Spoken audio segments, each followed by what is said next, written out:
वरदे हरिविठ्ठल श्री ज्ञानदेव तुकाराम ज्ञानेश्वर महाराज की जय। तुकाराम महाराज की जय। सद्गुरु दादा महाराज अप्पा महाराज की जय।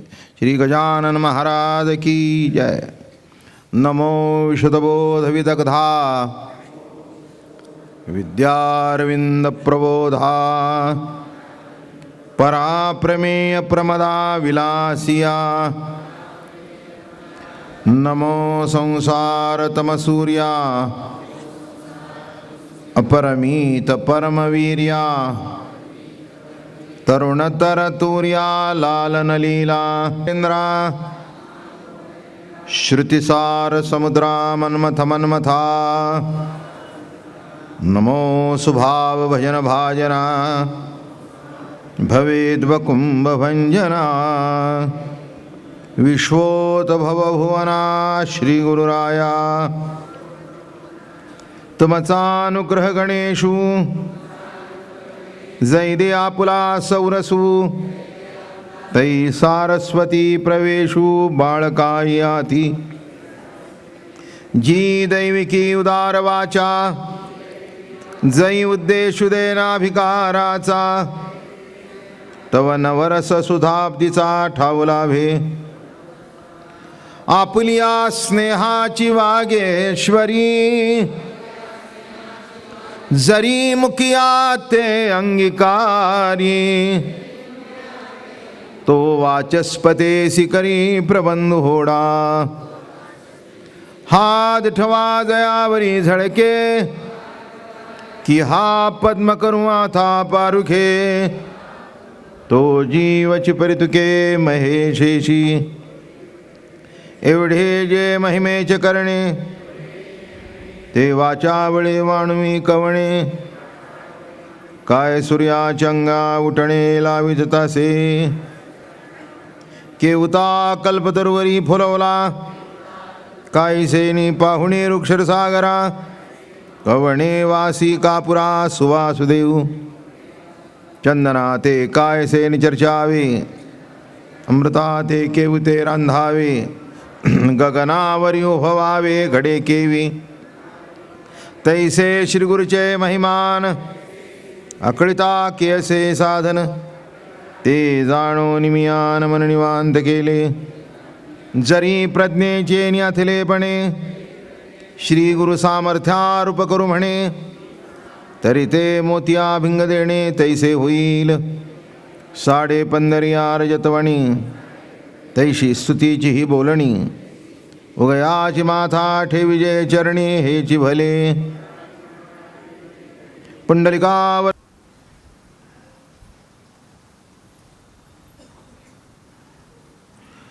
माऊली महावैष्णव संत श्रेष्ठ ज्ञानेश्वर भगवान आपल्या या महानतम अशा ज्ञानेश्वरीच्या माध्यमातून सर्व मंगलाचं मंगल ज्याच्या नामोच्चाराने होतं असं शब्द ब्रह्म जो गणपती त्याचं वर्णन करतात।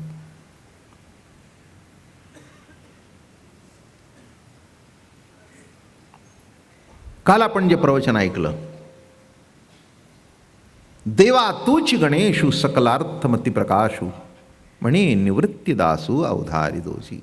आणि निवृत्तीदास याच्यावरच कालचं निरूपण झालं। आपल्या सद्गुरूबद्दल आपली निष्ठा परिपक्व असणं याच्यात जीवनाचं यश आहे।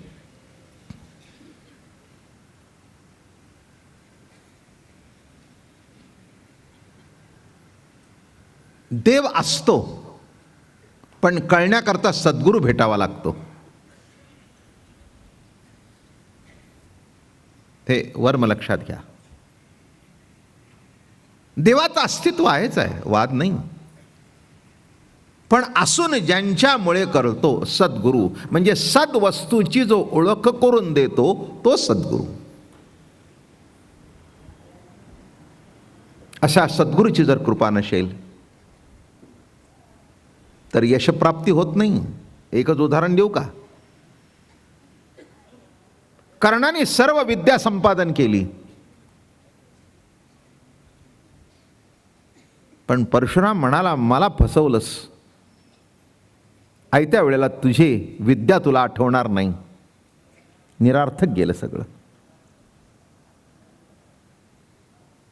विद्या जरी गुरुकडून घेतली तरी ती विद्या फलद्रूप होणं हे महत्वाचं आहे. सगळेच वकील काही यशस्वी होत नाहीत, सगळेच डॉक्टर काही यशस्वी होत नाहीत, नाही का? असं काय आहे का कुठे? नाही. एकदम टॉप लेवलचे वकील फार थोडे, की ज्यांना बोलायला फुरसत नाही. मी मागे सांगितलं होतं तुम्हाला, जे काउन्सिल म्हणून असतात की नाही, ते तुमचं ऐकण्याकरता पैसे घेतात. तोंड उघडल्यावर लाखांनी घेतात, ऐकण्याकरता हजारो घेतात. कळलं? एखादा हायकोर्टमध्ये किंवा सुप्रीम कोर्टमध्ये जर केस दाखल करायची असेल तर तो काउन्सिल म्हणतात त्याला, मोठे. आता नावं काही घेत नाही, पण गेलेल्यांची घेतो, नानी पालखीवाला. चला, एवढा मोठा, त्याच्याबद्दल पेपरमध्ये केव्हा तरी विनोद छापून यायचे. एकदा नानी पालखीवाला म्हणे बायको लोक खरेदीला गेले आणि त्यांनी 25,000 रुपये खोट खाल्ली, कारण त्यावेळेत एवढे क्लायंट येऊन गेले ऐकण्याकरता. कशाकरता सांगितलं? असे जे टॉप लेवलचे आहेत तो भाग निराळा. आता याची परीक्षा निराळी आणि त्याची परीक्षा निराळी का? पण जेव्हा आपलंच ज्ञान, आपल्यातलाच गुरु जेव्हा आपल्याला प्रसन्न होतो, तेव्हा ते ज्ञान असं फलद्रूप होऊन येतं. सगळ्या झाडाला भरघोस फळं येत नाहीत.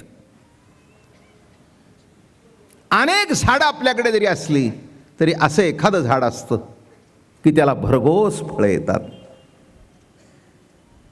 आपल्या कुटुंबामध्ये सुद्धा एखादाच मनुष्य असा असतो की ज्याला फलद्रूप म्हणावं. तेव्हा जीवन जर फलद्रूप व्हायचं असेल तर त्याच्याकरता सद्गुरूंचा आशीर्वाद असणं, माना न माना काही त्याच्याने काही फरक पडत नाही. पण ज्ञानेश्वर महाराजांच्या सारखा द्रष्टा पुरुष जेव्हा सद्गुरूचा आधार घेऊन वाटचाल करतो, तेव्हा तुम्हा मला सुद्धा ती आवश्यकता आहे, हे तुम्ही विसरता कामा नये, मी विसरता कामा नये. एवढं पक्क लक्षात ठेवा, विसरू नका कधी, बरं का? कर्तृत्व निराळं आणि ते कर्तृत्व फलद्रूप होणं हा भाग कम्प्लिटली डिफरंट आहे. काहीही कुठे काही हे जमत नाही. त्याची बोलण्याची पद्धत, त्याची बोलण्याची कला, त्याचं सगळं काही ते काही निराळच आहे. एखादा डॉक्टर इतका यशस्वी, बस काही बोलायचं काम नाही.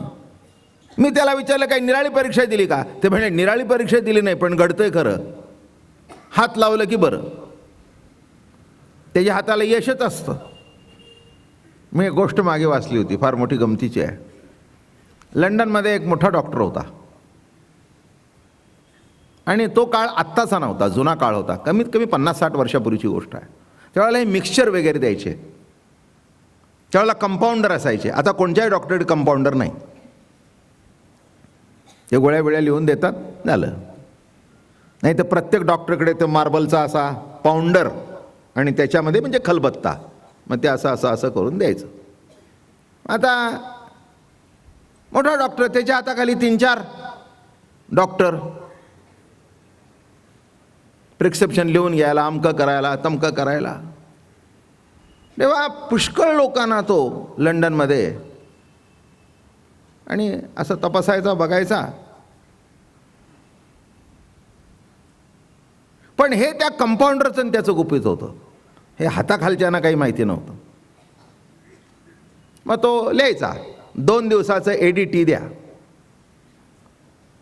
काय द्या? 2 दिवसाचं ADT देऊन टाक. आणि विशेष म्हणजे ते घेतल्यानंतर ती लोकही बरी वाटली. तेव्हा ते खालचे जे हाताखालचे होते त्यांना ते लांबलचक प्रिस्क्रिप्शन वाचता येत होतं, पण ADT 2 दिवसाचं हे वाचतात यायचं नाही. DDT माहिती होती, म्हणजे घाण कुठे असेल त्याची DDT टाका. पण ADT काय बरं, एवढा मोठा माणूस, त्याला विचारावं तरी कसं. पुन्हा तो खेकसला आपल्या अंगावर तर एवढ्या दिवस लिहून घेता, अक्कल नाही, करता काय. पण शेवटी ते तिघं चौघं शिकाऊ डॉक्टर होते. ते शेवटी गेले, बसले पायाजवळ, म्हणले गुरु महाराज, डॉक्टर साहेब,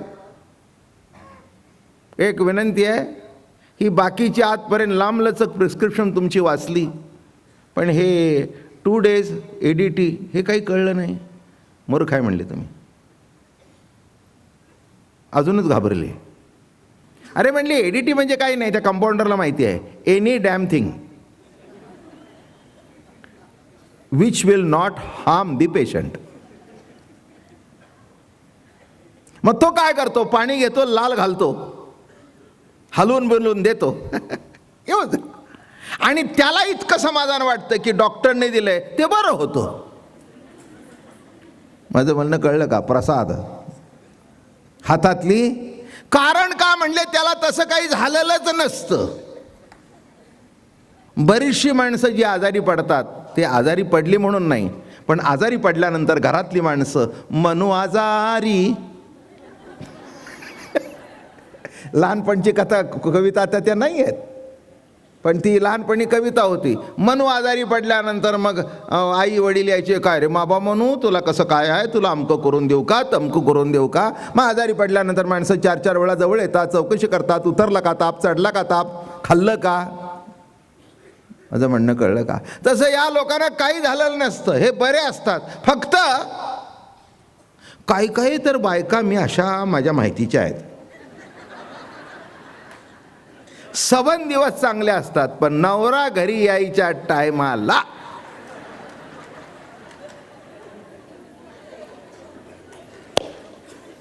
किती बायका इथे अनुभवी आहे त्याच्यातल्या.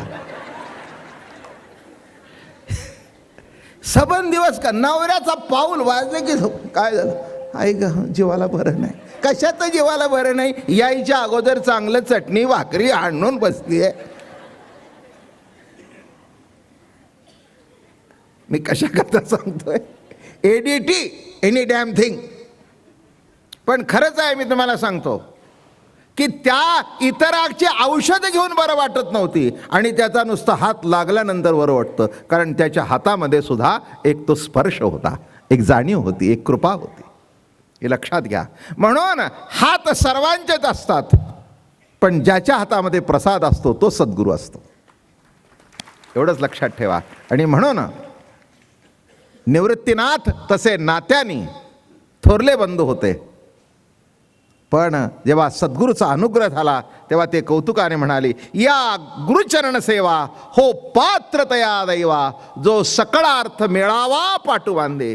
ही श्री गुरुची चरण सेवा ज्यांना मिळेल, जो पात्र होईल त्यांनी धन्य मानावं.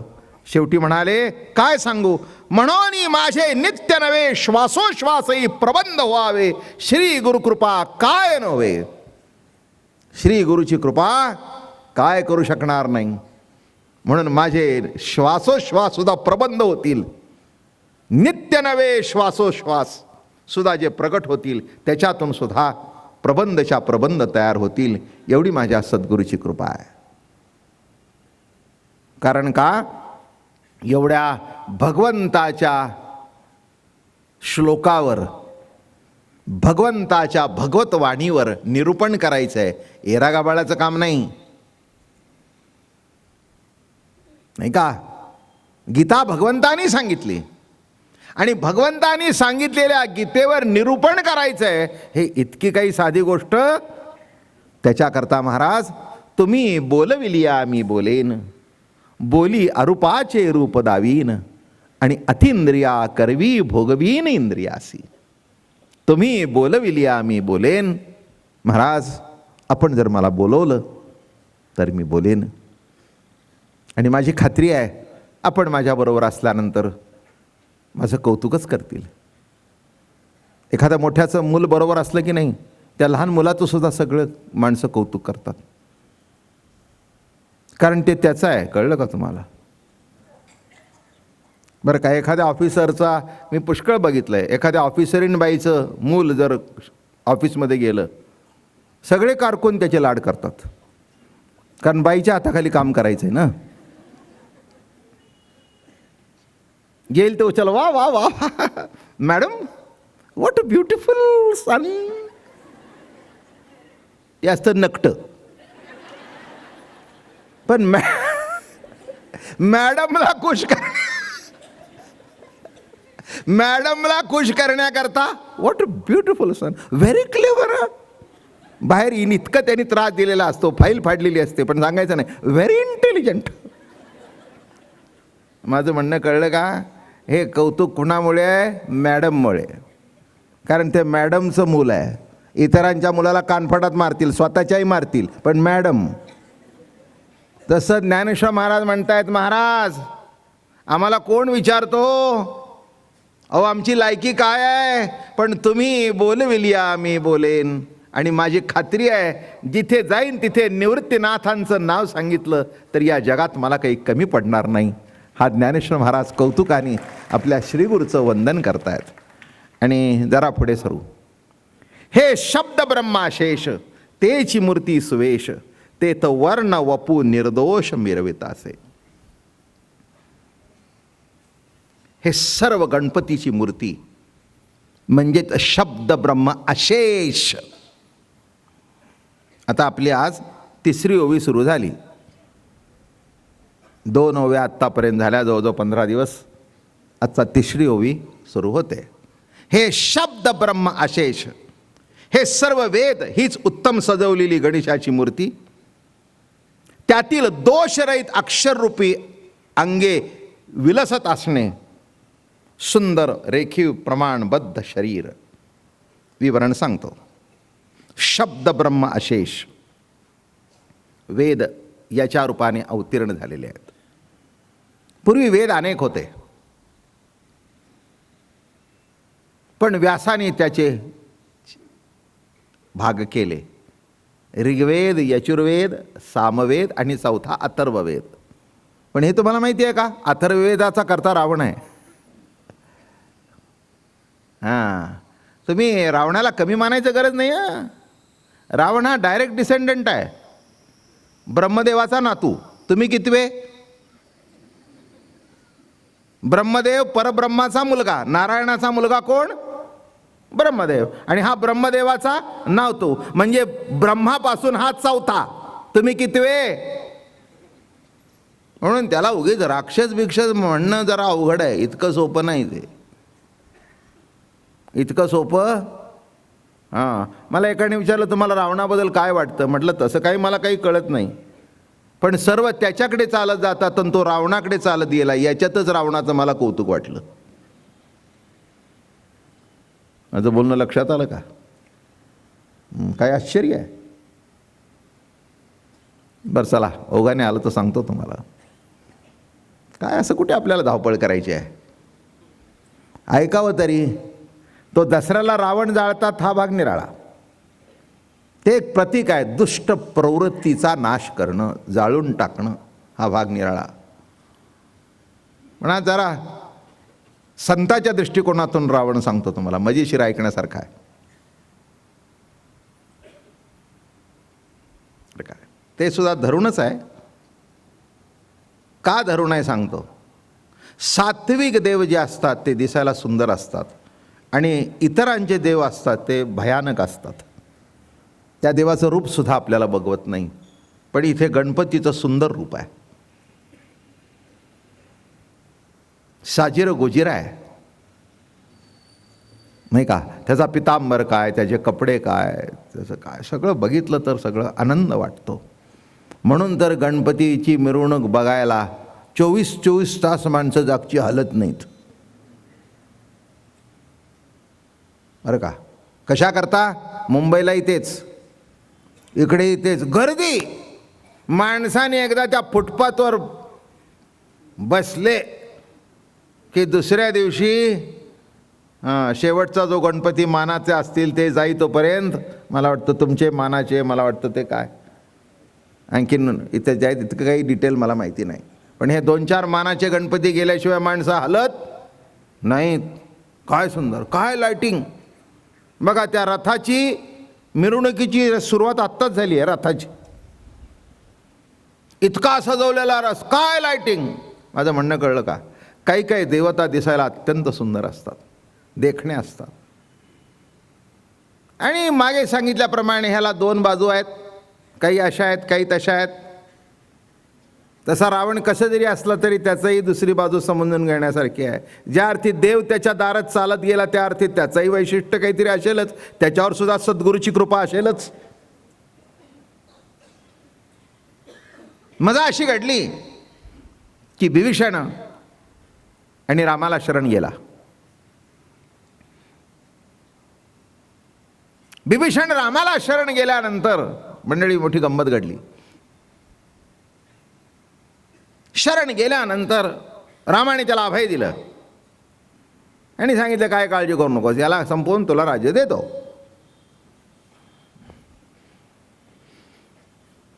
मंदोदरीला हे ऐकलं, कळलं बातमी की भाऊजी शरण गेले आणि रामाने त्यांना अभय दिलं. त्या दिवशी रात्री मंदोदरीकडे आणि रावण आल्यानंतर उभी राहिली, पायाला हात लावला, म्हणाली तुमच्यासमोर मी कधी बोलले नाही, तोंड वर करून बघण्याची आमची हिंमत नाही, पण आज बोलते, वेळ तशीच आलेली आहे.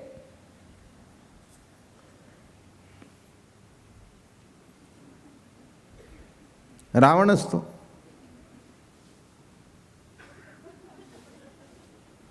काही काही माणसांना बायकांनी एक तोंड उघडलेलं सुद्धा आवडत नाही. अशा माझ्या आयुष्यात बायका माहिती आहेत की तोंड न उघडताच वर गेल्या. अवघड असतं बरं का. हे पूर्वीच्या काळची मंडळी आपली फार खट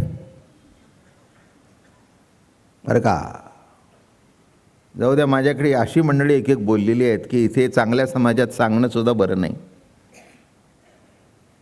त्यांना असं वाटतं कोपऱ्यातली केरसुनीन बाई सारखीच.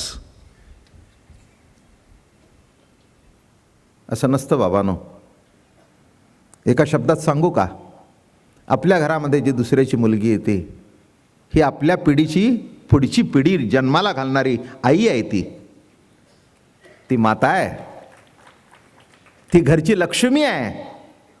तिच्याकडे बघताना तसंच बघावं. ही घरातली लक्ष्मी आहे, हिच्या पावलांनी लक्ष्मी घरात आली. आमचा वंश ही ज्या पोटी जन्माला येणार आहे म्हणजे ही कुळाची आईच नाही का. मी तुम्हाला फक्त पॉझिटिव्ह अप्रोच सांगणार आहे, निगेटिव्ह आईच आहे आपल्याकडे. तसं रावणाकडे बघताना सुद्धा एक विशिष्ट दृष्टिकोन बघितला तर तुम्हाला कळेल. आता असे डोळे वसरल्यानंतर आता काय असतं, बरेच दिवस नवऱ्याबरोबर काढल्यानंतर बायकासुद्धा तशा त्याच्या डोळ्याला घाबरत नाहीत. बरेच दिवस काढले की नाही ते म्हणजे अहो माहिती आहे हो, तुमचे डोळे वटणं आयुष्यभर तेच केले, दुसरं काय केलं तुम्ही, दुसरं काय केलं, हां डोळे वटण्याशिवाय दुसरं काही केलं का तुम्ही. ती घाबरत नाही. ती म्हणले किती दिवस घाबरू, माझी पोरं लग्नाला आली. किती दिवस घाबरायचं तुम्हाला. काय असतं, रावणाबरोबर आपलंही चरित्र असावं ना. म्हणजे आपल्यातला दडलेला रावण कसा आहे तो आपल्याला प्रवचनाच्या माध्यमातून कळला म्हणजे जरा रामाची वारी सुरू होईल. की प्रत्येक माणसात रावण दडलेलाच आहे. हा बघितल्याबरोबर काय सांगू तुम्हाला. ते म्हणाले एक विनंती आहे, भाऊजी बघा जन्माचं कल्याण करून घेतलं तुम्ही, झालं वर्मी घाव लागला. कोणत्याही बाईने नवऱ्याला डायरेक्ट बोलावा, पण तुमचा भाऊ चांगला आणि झालं वाटोळं झालं बघा. खलास खलास. हे कोणत्याही नवऱ्याला आवडत, पण हिने बरोबर चिमटा काढला. मंदोदरी साधी काही नाही आहे, ती 5 पतिव्रतापैकी एक आहे. सीता तारा मंदोदरी ह्या ज्या काही आहे 5 घेतो की नाही त्याच्यामधली ती आहे. विष्णूने आपल्या मांडीपासून तिला तयार केली होती बरं का. हे गेले महाराज रावणच. ते ते पार्वतीला जे काही झालं ते विचित्र झालं सगळं. शेवटी म्हणाली इतकी सुंदर तुला करून देतो, ती कुरूप दिसली, म्हणली काय दिली मला. मग विष्णूने आपल्या मांडीपासून तयार केलेली ती मंदोदरी, अतिशय देखणी, अतिशय सुंदर आणि महान पतिव्रता. रावणासारख्याला सांभाळला म्हणजे पतिव्रताच म्हटली पाहिजे नाही का. चांगल्या नवऱ्याला सांभाळायचे काही अवघड नसतं बरं का. हो, तो घरात येतानाच मान खाली घालून येतो. काही काही नवरे मी बघितलेत, उंबरा ओलांडला आणि जिन्याची पायरी चढली. जाऊ द्या, आता हे किस्से माझ्याकडे पुष्कळ आहेत, कारण मला ते काही कुठे सगळे किस्से समोरच बसलेले आहेत माझ्या. मी कशाला सांगू कुठलं, काही अवघड आहे का काही. सगळं डोळ्याने बघतो रोज. लाखो माणसं संबंधात येतात, लाखोचे वारकरी आहेत, त्यामुळे गंमत गंमत घडते. बघा म्हणाले भाऊजी जन्माचं सार्थक करून घेतलं आपलं. रामाला शरण गेले आणि तुम्ही काय तुम्हाला सांगू, तापला तो, अशी तलवार काढली, खबरदार म्हणले, त्या बिभीषणाची स्तुती करशील. ती काढली तलवार, लट लट लट कापू लागली. ते म्हणले ठीक आहे, पुढचं चित्र दिसतच आहे, त्यापेक्षा अगोदर मेलेलं बरं, मारा मारा. ते म्हणले बाकीचं काही नाही, मला बोल, त्याची बरोबर माझी तुलना करू नकोस. मला दुःख याचं झालं मंदोदरी, जगाने रावण वाईट आहे म्हणावा, पण तू आज मला नावं ठेवलंस याचं दुःख मी मरेतोपर्यंत विसरणं अवघड आहे. मला दुःख याचं आहे की तू अजून मला ओळखलं नाहीस, याचं दुःख आहे. जिव्हारी बाण लागला माझ्या. अगं तुला कसं कळत नाही, मी रामाशी लढाई तिथेच केली असती. रामाला जो इथे घेऊन आलोय मी, तो माझं सर्व कुळ त्याच्या चरणावर घालण्याकरता घेऊन आलोय. तुला कसं समजत नाही. ऐक पुढचं ऐक. मला कळत नाही का, अथर्ववेद कुठून फाटा फुटलाय. ते म्हणाला रावण कुठून मधून आणला. ऋग्वेद, यजुर्वेद आणि सामवेद आणि अथर्ववेद रावण, त्याच्यामध्ये शस्त्र अस्त्र अमकं तमकं माहिती आहे. का आणला तुला माहिती आहे. राम कोण आहे, माझा गुरु कोण तुला माहिती आहे ना. हो म्हणे, तुमचे गुरु शिव भगवान. मग शिवाचा गुरु कोण, तो म्हणे राम.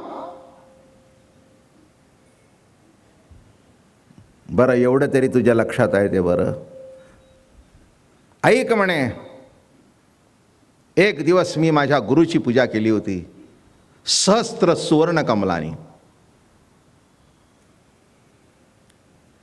शिव भगवंताची पूजा केली होती. कशाने, सहस्त्र सुवर्ण कमलानी.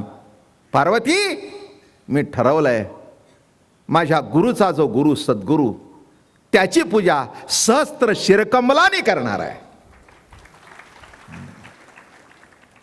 आणि संपूर्ण कुळ त्याच्या चरणी जेव्हा शेवटचा मरेल तेव्हा मी लढायला जाईन.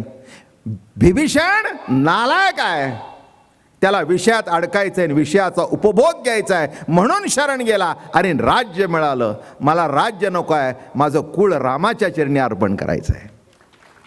आता याच्यातून काय म्हणायचं ते म्हणा तुम्ही. म्हणून सांगितलं डायरेक्ट डिसेंडंट असा वाया जात नाही बरं का. असं काही साधं बिधं आहे का तो.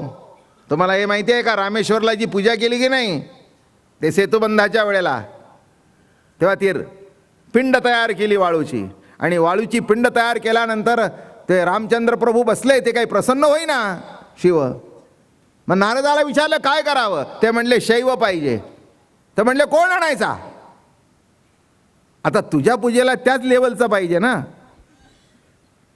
नाही का. ब्राह्मण सुद्धा कसा पाहिजे, त्या लेवलचा पाहिजे. हो, उगीच आपलं कुठलंही आणलं आणि काय, ते जमत नाही, तसाच लेवलचा पाहिजे. ते म्हणले रावणालाच घेऊन येतो, नंबर 1चा शैव आहे म्हणे तो. गेले तिथे, म्हणले महाराज ते अशी अशी पूजा करायची आहे. ते म्हणले काय पुढचे प्रवचन? काही नाही म्हणले, सैन्य इकडे आणायचं आहे तुझ्यावर लढाई करायला. अरे म्हणले ठीक आहे, काय हरकत नाही. आणि आले, हो म्हणले बाजूला. आणि आमचे महाराज सांगायचे त्या शिवलिंगाला हात लावला, हार हार हार हार हार हार हार शिवहार शंकर म्हटल्यावर प्रसन्न झाले. काय पॉवर होती बघा. ज्याच्या चित्ताला शिवाशिवाय दुसरं कोण शिवलं नाही तोच रावण. तुम्ही म्हणाले बाबा महाराज तुम्ही सगळं उलटच सांगता. मीच मुळात उलट आहे. तुम्ही म्हणाल सगळ्या कथा तुम्ही उलट्या सांगता, मी सांगत नाही. आमचे साधू संतांचं वाङ्मय बघितलं तुम्हाला कळेल की हे काय आहे त्याच्यातलं मर्म. तुम्ही लक्षातच घेत नाही. तो रावण जाळतात तो भाग निराळा आहे. त्याच्यातला लोकांच्या मनावर बिंबवायचं असतं. काय की दुष्ट प्रवृत्ती ही जळली पाहिजे हे बिंबवायचं असतं. पण तत्वज्ञानाच्या परिसीमा गाठल्यानंतर तो एक भाग निराळा आहे एवढं लक्षात ठेवा. म्हणून हा काही साधासुद्धा नाही आहे. ऋग्वेद, यजुर्वेद, सामवेद, अथर्ववेद बरं का. हां, म्हणून या ठिकाणी म्हणाले असं जे वेदाची मूर्ती तो गणपती कसा आहे. पुन्हा तो गणपती ज्ञानोबाराय मोठ्या कौतुकाने सांगतायत. अशेष संपूर्ण तेची मूर्ती सुवेश, सुंदर देखणी नाही का. आता तुम्ही मंडळी हे काही मी दगडूशेठ हलवाई गणपतीच्या समोर सांगायची आवश्यकता नाही. तुम्ही जर आजपर्यंत हा गणपती नावलौकिकाला आल्यापासून जर आढावा केला की देखणेपणा करता गणपतीच्या किती खर्च केला तर मला वाटतं कोट्यावधी गेले असतील. याच्यात कोणची अतिशयोक्ती नाही, नाही का. अंगावरची ती जी सोनं आहे ना तेच कोट्यावधीच आहे. बरोबर आहे ना. हेतू काय? सुवेश. त्याचा वेश कसा असावा? सुंदर. मग मंडप कसा, डेकोरेशन कसं, झुंबर कसा. एक लक्षात घ्या, काही काही माणसं म्हणतात हे करायची गरज काय. अहो सामान्य माणसाला त्याचंच अट्रॅक्शन असतं. त्या अट्रॅक्शनच्या माध्यमातून देवाजवळ न्यायचं असतं, हा उद्देश असतो. माझं बोलणं कळलं का? हां, नुसता कोणी गणपती बसवला तर त्या देवाच्या दर्शनाला कोणी जायचं नाही. हा आमच्या घरी पण बसलाय. मग तुमच्या घरी बसला मग दगडूशेठली लाईन लावून का? हे जे काय हात केलेत ना मी, हे सुवेश. हेच त्याच्यातलं वैशिष्ट्य आहे. लक्षात ठेवा. अहो गणपती बसतो म्हणजे काय बसतो? प्रत्येकाच्या देवावर गणपती आहेच की. आता येईल पुढच्या महिन्यात गणपती बसेल, याचा अर्थ तेव्हाच बसेल का? रोज काही गणपती देवारावर नाहीत का? नाही.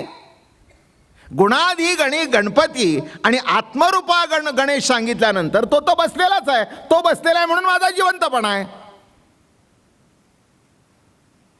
बरं का. हां, ती काय उत्सव मूर्ती नाही इथे बसलेली. आता यांची सुद्धा उत्सवातला तो भाग निराळा आणि जो कायमचा आहे तो हां, त्याला फक्त मिरवणुकीत घेऊन जायचं आणि परत येऊन बसा महाराज पुढच्या वर्षापर्यंत. आणि जे ती पूजा करतात ना, आम्हाला कधी झालं मी 2-3 पूजा झाल्या, ते येऊन बोलवायचं, पूजा करायचं, ते न्यायचं आणि त्याचं विसर्जन करायचं. पण जो अधिष्ठानातला आहे तो कायमच आहे ना, त्याचं विसर्जन करता येत नाही. म्हणून इथे लक्षात ठेवा, गणपती कोणचा? आत्मरूपा देवा तूच गणेशू. त्याचं अधिष्ठान तुमच्या माझ्या ठिकाणी अखंड आहे. तो पहिल्यांदा कळलं पाहिजे. ते पहिल्यांदा कळलं पाहिजे. मग ती मूर्ती कशी? सुवेश. बरं का. बघताना किती बरं वाटतं. तिथलं डेकोरेशन काय काय, अरे एक एक काय करतात सगळे. फुलांचं डेकोरेशन काय, त्या गणपतीला वाडी काय, तो मोदक काय, ओ हो हो हो हो हो हो हो, माणसांची लाईनच्या रात्र रात्र. काय पुण्यातले गणपती बघायला गेलोय मी. म्हटलं काय गणपती बघायला? हो तुम्हाला महाराज कळत नाही, त्याच्यात म्युझिकवर लाईट. आता ते म्युझिक नको ते असतं. एका गणपतीला मी गेलो आणि तिथे म्युझिक चाललं होतं का, अतिका खंडाळा.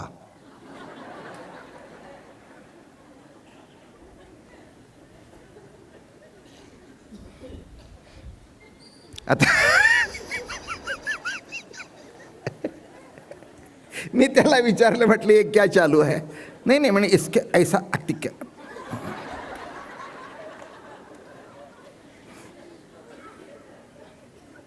आता गणपती पुढे सुद्धा अतिक्या संपत नाही, म्हणजे हा आतताईपणा झाला शेवटी. जाता जाता हेच सांगावंसं वाटतं, हेच सगळं कमी झालं पाहिजे आपलं. गणपतीचं पावित्र्य राखण्याकरता हे नको ते सगळं कमी झालं पाहिजे आणि पाहिजे तेच वाढलं पाहिजे, तरच ते गणपती उत्सवाला काहीतरी अर्थ आहे. लोकमान्य टिळकांनी जो स्थापन केला तो उद्देश निराळा होता. ब्रिटिशांचं एक धोरण होतं की धार्मिक कार्याला विरोध करायचा नाही. मग गणपती उत्सवाच्या माध्यमातून समाज एकत्र करून त्यांनी आपली व्याख्यानं द्यायची. आताचा भाग निराळा झाला. तो काय आहे तो माझ्यापेक्षा जास्ती तुम्हाला माहिती आहे. पण कसं असतं, काय बघायला जातात, सुवेश, सुंदर सजवलेला गणपती, त्याचा मुकुट काय, त्याचं वेश काय. आता आमच्या पांडुरंगाला पंढरपूरला जातात की नाही, नवरात्रामध्ये आईसाहेबाला सजवतात. काय तुम्हाला सांगू, एक एक 9 दिवस 9 कपडे घालतात, निरनिराळे वेश. पांडुरंगाला कधी सोन्याचा पितांबर, ती कोणी सोन्याची पगडी. माणसं बघायला लांबून लांबून जातात. आज अमका दिवस आहे, आज देवाला सजवणार आहेत बरं का, बरं का. चला, व्यापक दृष्टांत आपल्यावर आणून सोडावा. बायका काय, पुरुष काय, आरशासमोर केव्हा उभे राहतात? कपडे बिपडे घातले की नाही, दागिने घातले की नाही,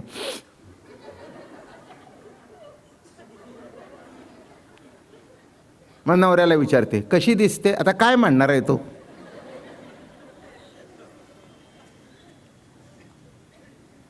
काय आरशापुढे केव्हा उभी राहते?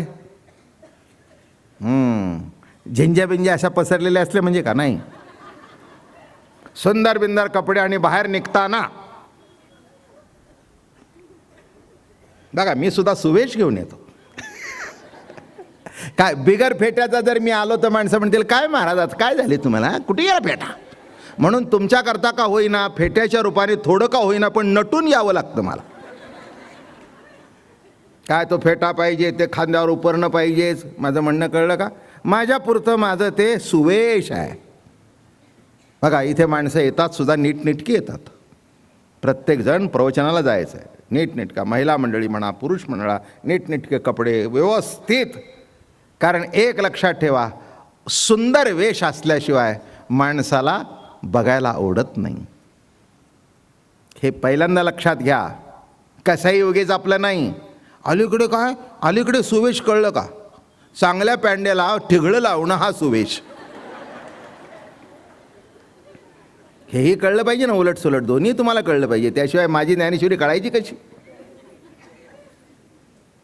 अहो, एका घरामध्ये असाच कार्यक्रमात गेलो होतो. ते पोरगं काय करत होतं माहिती आहे? ती नवीन आणलेली पॅन्ट असं त्या दगडाने घासत होतं.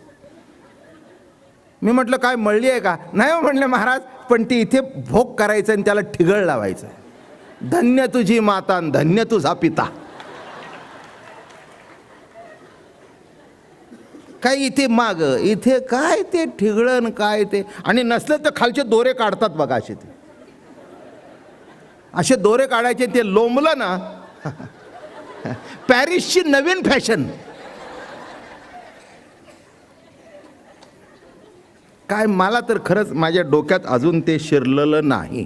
तुम्ही काही म्हणा, मला अडाणी म्हणा, मला जुना वळणाचा माणूस म्हणा, काय म्हणायचं ते म्हणा, पण माझ्या डोक्यात ते अजून कुठेही बसलेलं. ती एक ते नवीन ते काय आलं पॅन्ट बघा, काय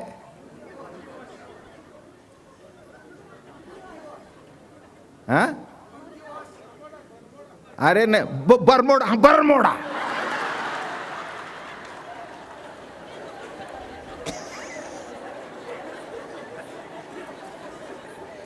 आता काय ते बरमोडा, आता बर मोडा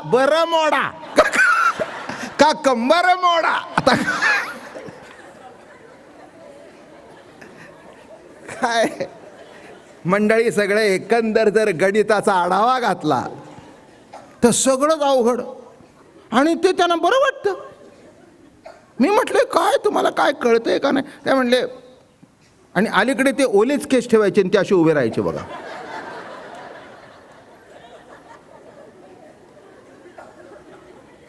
ते काय कसे उभं राहिलं म्हणजे काय ते काय काय एक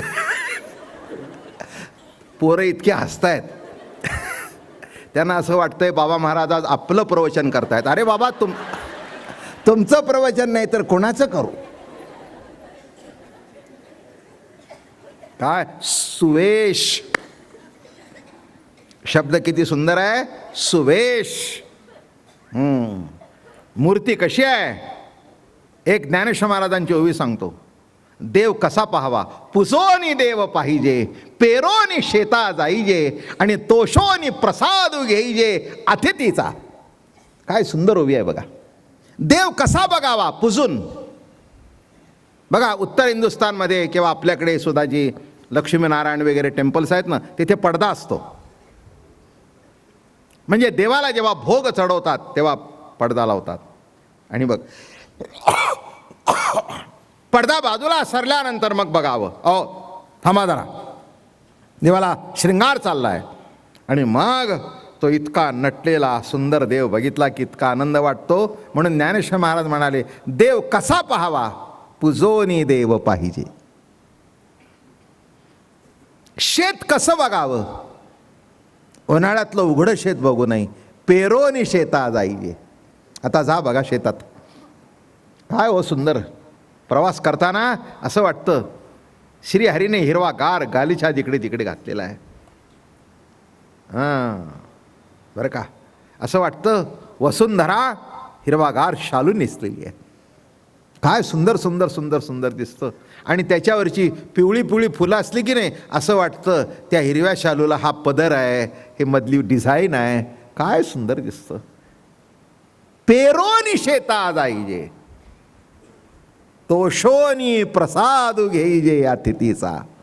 अतिथीचा प्रसाद घ्यायचा असेल तर तो संतुष्ट व्हावा आणि मग त्याचा प्रसाद घ्यावा. तसा देव पाहावा. कसा पाहता श्रीमुख सुखावले सुख, डोळ्याची भूक न जाय माझ्या, जिव्हे गोड 3 अक्षरांचा रस, अमृत तयास फिके पुढे. पांडुरंगाचं वर्णन कसं केलंय. सुंदर ते ध्यान उभे विटेवरी, करकटावरी ठेवोनिया, राजस सुकुमार मदनाचा पुतळा, रवी शशिकळा लोपली, कस्तुरी मळवट चंदनाची उटी, रुळे माळ कंठी वैजयंती, रुळे माळ कंठी वैजयंती. असा नटलेला देव सुंदर पाहावा. शेवटचं कडवं फार गोड आहे. कासे सोन पळसळा पांघरे पाटोळा, घन नीळ सावळा बाई आनो. आणि पुढे काय म्हणतायत माहिती, तुका म्हणे तुम्ही वाघे की सेवा, सकळही तुम्ही वाघे की सवा, तुका म्हणे जीवाधीर नाही. म्हणजे कळलं का नाही कळलं. ते आपण तुमच्या गणपती पुढे किंवा कुठे बरं का गर्दी असली ना, म्हणजे पुढची माणसं आल्यानंतर आपल्याला ते दिसत नाही. तसं तुकाराम महाराज जेव्हा देव नटल्याचं कळलं, निघाले देवळात आणि गेले सगळेच पुढे. मग ते म्हणतात सगळे तुम्ही वाघे की सवा. जरा बाजूला व्हा ना, जरा बाजूला व्हा ना, अहो आम्हाला बघू द्या ना. हां अगदी काय काय काय काय काय तुम्ही अगदी अशोकरावच्या घरातले काय काय अगदी वशिलेची माणसं आहे का काय. हा सरागी बाजूला, हो बाजूला, आम्हाला बघू द्या, रोजच बघताय तुम्ही. माझं म्हणणं कळलं का. सकळही तुम्ही जरा वा बाजूला, बाजूला बाजूला व्हा, आम्हाला जरा बघू द्या देव. म्हणजे ते सुंदर रूप इतकं नटलेलं असतं की माणसाला ते बाजूला सारल्याशिवाय बरं वाटत नाही. तुका म्हणे, का बाजूला सारा, का बाजूला सारा, आता माझ्या मनाला धीर धरवत नाही, इतका तो माझा पांडुरंग, इतका तो गजानन सुंदर नटलेला आहे. बघू द्या आम्हाला, बघू द्या, बघू द्या, बघू द्या. हे सुंदर रूपाचं वैशिष्ट्य आहे, लक्षात घ्या. म्हणून असं म्हणू नका देवाला असं का नटवावं, तसं का सजवावं. अरे नाही बाबा, सामान्य माणसाला या माध्यमातून देवापर्यंत न्यायचं आहे. सगळे गणपतीला येतातच, सगळ्याच्या घरी गणपती आहे, पण नटलेला सजलेला गणपती बघण्याकरता लाईनच्या लाईन, काय गर्दी, काय गर्दी, काय गर्दी.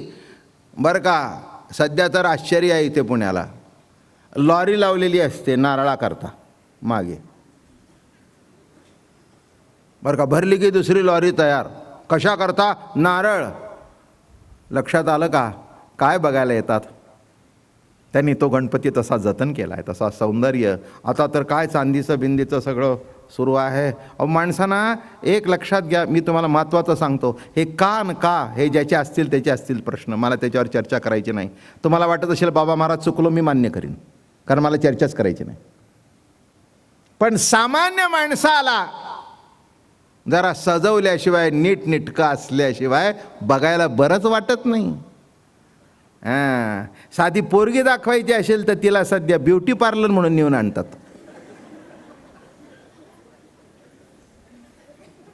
आणतात की नाही, सगळेजण होय म्हणतायत, कबूल झाले, बरं झालं बाबा. आता पुढचे कबूल व्हायची गरज नाही, विंगमधले होय म्हटल्यानंतर बघायचं म्हटल्यानंतर त्याला ब्युटी पार्लरमध्ये नेऊन पण ते उघडं पडतंच बघा.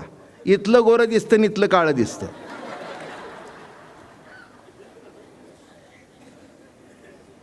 काय मला असं वाटतं, पोरं सुद्धा जातात त्याच्यात. काय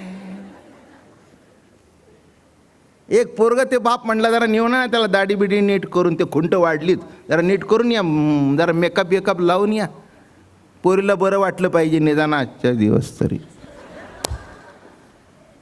काय सांगतो मी, एका शब्दावर चाललंय प्रवचन आपलं, सुवेश. पण असं सर्व अंगाने प्रवचन व्हावं, नीट नेटकं, तुम्हाला असं ठसावं की पुन्हा असं वाटू नये गणपती का सजवलाय, देव का सजवलाय, वाटण्याची गरजच नाही. उलट जेव्हा पेपरमध्ये छापून येतं यंदा नवीन अमकं केलं, माणसं ते बघायला येतात. एक सांगू का, उत्तम प्रसाद खाण्याकरता माणसाने दारात यावं, निदान तो लाडू साजूक तुपातलाय म्हणून येतील तरी खायला. का माझं म्हणणं कळलं का, लाडू करता जरी आले तरी शेवटी दर्शन विठ्ठलाचं होतंय, शेवटी दर्शन बालाजीचं होतंय, शेवटी दर्शन गणपती बाप्पाचं होतंय. आणखीन काय पाहिजे, काही का उद्देश असू द्या. माझं म्हणणं लक्षात घ्या, हे उद्देश, हे जे काही चालतं ना, माणसं म्हणतात असं आहे तसं आहे, त्याच्याबद्दल मी तुम्हाला म्हटलं ना, कुणी जर म्हणले बाबा महाराज चुकीचं बोलतात, एक मी तुम्हाला सांगतो, शेवटी माणूस कसा आहे माहिती आहे का, पोरांना सुद्धा खाऊचं लालच दाखवून जवळ येतात. आपली पोरं सुद्धा आपल्याबरोबर खाली येत नाहीत लहानपणी, चल मी तुला चॉकलेट घेऊन देतो, मग येतो. काहीतरी खाऊ घेतला की मग ते पोरं, आई मी बाबा बरोबर जाऊन येतो. आता कुठे निघालास, बाबा चॉकलेट घेऊन देतो, हे बरं जा. माझं म्हणणं कळलं का, आता लहानपणापासून खाऊ करता वडिलाच्या मागे लागायची सवय झाली, तसं मग प्रसादाकरता गणपतीकडे आले तर कुठे बिघडलं. सवयच आहे लहानपणापासूनची. म्हणून काही काही ठिकाणी, आता आपल्याकडे सोडून द्या, ह्या गुरुद्वारामध्ये, ओ हो हो, तुम्हाला सांगू, त्या अमृतसर म्हणा, हे मोठे मोठे गुरुद्वारामध्ये माझे कार्यक्रम झालेत नांदेडच्या, काय शिरा देतात तुम्हाला सांगू, साजूक तुपातला. मी म्हटलं कितना बढ़िया शिरा बनाया. म्हणजे महाराज ये प्रसाद है, बाहर गांव से लोग आते हैं, इतना एक खाया तो काफ़ी होता है सब दिन के लिए. प्रसाद तो प्रसाद होता है, कुछ लोग आते हैं तो अन्नदान भी होता है. नीट लक्षात ठेवा, कोणत्याही गोष्टीकडे कसं बघायला पाहिजे त्याच्यातून अर्थ निघतात, नाही तर अनर्थ काढण्यात आमच्या इतका हुशार दुसरा कोणी. सुवेश कसा, सुवेश मूर्ती कशी असावी, सुंदर देखणी. म्हणून इथे महाराज म्हणाले, हे शब्द ब्रह्म अशेष तेची मूर्ती सुवेश, जेथ वर्ण वपू निर्दोष मिरवितासे. शब्द ब्रह्म अशेष, संपूर्ण वेदच इथे प्रगट झालेत. या गणपतीच्या रूपाने कोण प्रगट झाले? संपूर्ण. एक लक्षात ठेवा, ओवी सांगतो, ऋगु यजु सामू हे तिन्ही म्हणे मी आत्मा रामू, पण एव मीच कुलक्रमू शब्द ब्रह्माचा. नीट समजून सांगतो. 3 वेद मुख्य, ऋगु यजु, ऋग्वेद यजुर्वेद सामवेद. ऋगु यजु सामू हे तिन्ही म्हणे मी आत्मा रामू. हे मीच आहे, शब्द ब्रह्म मीच आहे. मीच कुलक्रमू शब्द ब्रह्माचा. पण या शब्द ब्रह्माचं मूळ जे कुल आहे, चैतन्य आहे, तो मी आहे. ओंकार ब्रह्मपूर्ण हे सत्य आहे. पण त्यासी प्रकाशित से चैतन्य घन, त्या भगवंतासी शरण. कोण प्रकाशित करतो? चैतन्य घन, कुलक्रम. याचा मूळ कुळाचं उत्पत्ती कुठे जाते? चैतन्यापर्यंत. मग ते कसं झालं? अशेष संपूर्ण वेद. बरं का, वेदाची फलश्रुती काय आहे? धर्म अर्थ काम मोक्ष. कशा करता वेदवाङ्मयाचा अभ्यास करावा? याची फलश्रुती काय? धर्म अर्थ काम आणि मोक्ष. हे 4 पुरुषार्थ आहेत. महत्त्वाचा भाग सांगतो. जरा 2 नंबरपासून सुरुवात करू. अर्थ, काम आणि मोक्ष. आणि पहिला धर्म. हे बघा, अर्थ वाईट नाही, पैशाची निंदा करण्याचं काही कारण नाही आहे. त्याच्याशिवाय पान हालत नाही कोणाचं. माझी प्रवचन ऐकायची म्हटली तरी तुमच्या खिशात 5-50 रुपये रोज लागतात. बस आहे, गाडी आहे, रिक्षा आहे, त्या असल्याशिवाय इथे येता येत. पंढरपूरची वारी करायची म्हटलं तर सध्या महिन्याभर करायची म्हटलं तर अगदी 1000 रुपये तरी सहज खिशात नाही होत. लक्षात ठेवा, परमार्थ करायचा म्हटलं तरी अर्थ लागतो. आज एवढा दगडूशेठ हलवाई गणपती सजलाय, तो काय फुकट सजलाय काय? त्या पेटीमध्ये लाखो रुपये येतात. कोणी सोनं आणून देतं, कोणी काय देतं, कोणी किलो टाकतं, कोणी काय टाकतं. यांनाही माहिती नाही काय येतं आणि काय जातं. किती अवघड आहे बरं का. आणि देतात ते काही उगीच कोणी देत नाहीत. कोणाला तरी अनुभव येतो, त्यांना माहिती आहे इथे 1 किलो दिलं तर पुढच्या वर्षात 10 किलो. माणसं काही साधी आहेत होय, तुम्हाला काय वाटतं? नाही तर नवच बोलतात कोणीतरी. परवाच तात्या मला सांगत होते, एकदा आमच्या अख्खा मंडपभर मोदक आणला एकाने. काही दिवस आम्ही त्या खव्याचा मोदक वाटत होतो. त्यांनी काहीतरी नवस केला असेल, संकल्प केला असेल. माझं म्हणणं लक्षात घ्या की अर्थाशिवाय काहीही होत नाही, हे लिहून ठेवा. चांगलं काहीही करायचं असेल तरी अर्थच. आणि वाईटात वाईट जर कोणाचं करायचं असेल तरी अर्थच. काही चुकलं का माझं? रोजचा पेपर वाचताय की 30,000ची सुपारी, 40,000ची. लक्षात ठेवा, चांगलं करा नाही तर वाईट करा. म्हणून एक अजून महत्त्वाचा मुद्दा सांगतो. अर्थाला सुद्धा पुरुषार्थ म्हटलंय, हे कमी नाही आहे. अर्थ कोणचा नावा ठेवावा? जे वाममार्गाने येतं ते वाईट आहे, पण तुमच्या प्रारब्धाने तुमच्या दारात चालत येतं त्याला वाईट म्हणायचं काही कारण नाही आहे. ते तुम्ही नाही म्हटलं तरी तुमच्या दारात चालत येणार आहे. पण माणसाला असं आहे, एखाद्याकडे पैसे चांगले आले की नाही याच्या पोटात उगीच दुखतं. काय कारण आहे का? काही कारण आहे का तुमच्या पोटात दुखायचं? अरे त्याचा योग आहे, त्याच्या दारात पैसा चालता जातोय, तुझ्या दारातून जातोय आणि त्याच्या दारात येतोय. याला तू काय करणार? मला एक महत्त्वाचं सांगायचं आहे, आयुष्यात कोणाचाही द्वेष मत्सर करायचा ठेवू नका, कधीही करू नका. पैशावरून अमक्यावरून कोणाचाही द्वेष मत्सर करू नका. आपलं आपलं आहे ते आपल्या दारात चालत येतं. एखाद्याकडे पैसा असेल, आम्हाला माहिती आहे कसा कमवला, आता तुला काय करायचंय. हां, याच्यातला एक सिद्धांत सांगतो. वाम मार्गाने आलेलं धन कधी समाधान देत नाही आणि सन्मार्गाने आलेला एक पैसा सुद्धा आयुष्यभर आनंद देतो. हा सिद्धांत आहेच, त्याच्याबद्दल काही वाद नाही, त्याच्याबद्दल काही वाद. हां, पण हे मुद्दा लक्षात ठेवा. तुकाराम महाराज सुद्धा म्हणाले, जोडोन या धन उत्तम व्यवहारे.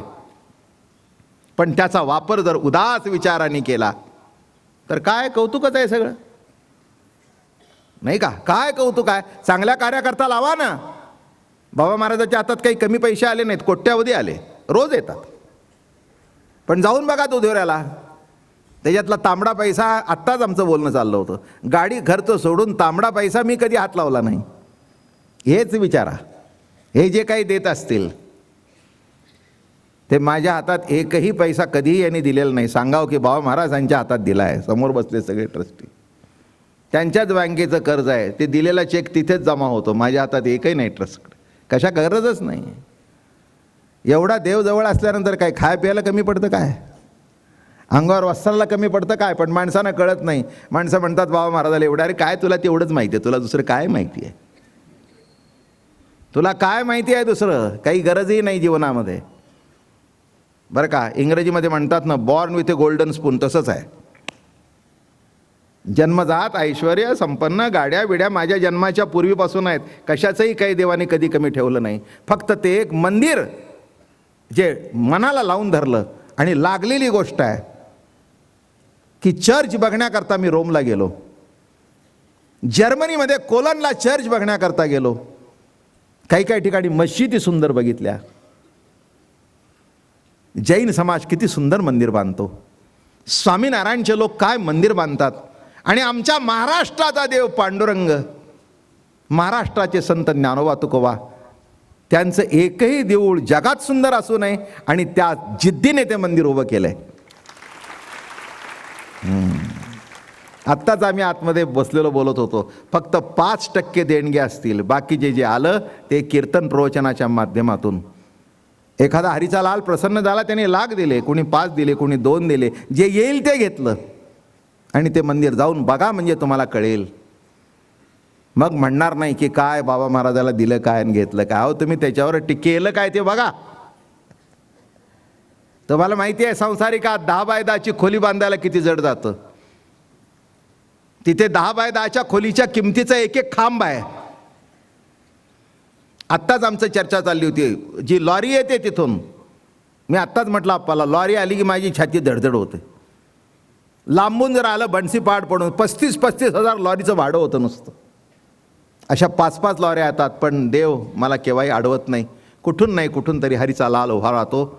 आणि आत्ता पुन्हा सांगतो, 14-15 डिसेंबरला जगद्गुरू तुकाराम महाराज कळसावर बसणार आहेत. हे माझ्या आयुष्याची परिसीमा आहे, मला आनंद होईल. झालं, माझ्या आयुष्याचं ते कार्याची फलश्रुती आहे. आणि हे सगळं समाजाने आवडीने केलं. पण माणसाच्या कशाकरता सांगतोय, हेही विषय सोडून बोललो नाही. अर्थ अर्थ अर्थ लक्षात ठेवा, सगळ्याकडे जात नाही. ज्याच्याकडे पुरुषार्थ आहे त्याच्यात. पण एक आहे, धर्माला धरून अर्थ असावा, अधर्मातून अर्थ घरात येऊ नये. धर्माला जरून जर पैसा घरात आला तर तो पैसा सुख देतो. माझ्याकडे जे आलं ते बघा ना, केवढं सुख दिलं. एवढा लोक प्रेम करतात. अहो, काही साधी गोष्ट आहे का काही. आज एवढा पाऊस चालू आहे, फुल. हे बाबा माझ्या करता नाही आहे, बाबा महाराजांसमोर उघडून ठेवलेलं आहे. ती त्यांची पुण्याई आहे. पण ही विसरू नका, हाच आयुष्यातला मोठा पुरुषार्थ आहे. याच्या पुढे पुरुषार्थाबद्दल उद्या बोलीन, कारण ते सुवेश आहे. माझं म्हणणं कळलं, सुवेश आहे. हे पुरुषार्थ या मूर्तीचा सुवेश आहे. पुंडलिक वरदेव हरी विठ्ठल, श्री ज्ञानदेव तुकाराम विठ्ठल विठ्ठल विठ्ठल विठ्ठल विठ्ठल विठ्ठल विठ्ठल. पुंडलिका वरदे हरी विठ्ठल, श्री ज्ञानदेव.